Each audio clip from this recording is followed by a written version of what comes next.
It's like deja vu. Once again, melting snow and rain combined to overflow creeks and send water rushing into the streets of a West Seneca community, just like 6 weeks ago.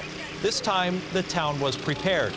But even being prepared, it still hurts to see water in the basement. Here's News 4's Brittni Smallwood. For the second time in 6 weeks, water has seeped into Stephanie Serrano's West Seneca home. This time, instead of a couple of feet of water in her basement, Serrano has a couple of inches. She says to see the water enter her home once again is devastating. This is awful. I can't live like this. We can't live here. A contractor was getting ready to finish putting up the drywall and cabinets this week, but now the Serranos don't even know if they feel like finishing the repairs yet. It's another setback. It's going to keep setting us back until something's actually done. Friday's flooding was caused by an ice jam in Buffalo Creek. The waters forced people in the Lexington Green neighborhood to evacuate.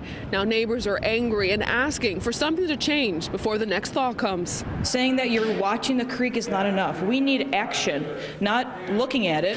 Saturday morning, West Seneca's town supervisor, Sheila Megan, had an emergency meeting with city leaders to address the flood and ways to prevent it from happening again.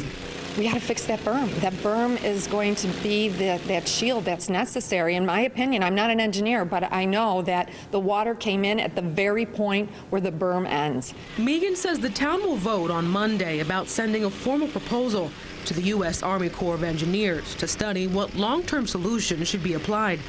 Afterwards, the Corps will need funds and congressional authorization in order to proceed. In the short term, Megan says additional sandbags will be dropped off to homes in flood-prone areas. She also says that they're looking into whether pumps can be placed in neighborhoods when there's a threat of a thaw coming. As for state aid, Megan says local officials are in contact with the governor's office and hopeful help may be on the way. There's $200 billion set aside for natural disasters or man-made disaster in the budget. Our hope is that we're going to receive some compensation for these homeowners. Reporting in West Seneca, Brittni Smallwood, News 4.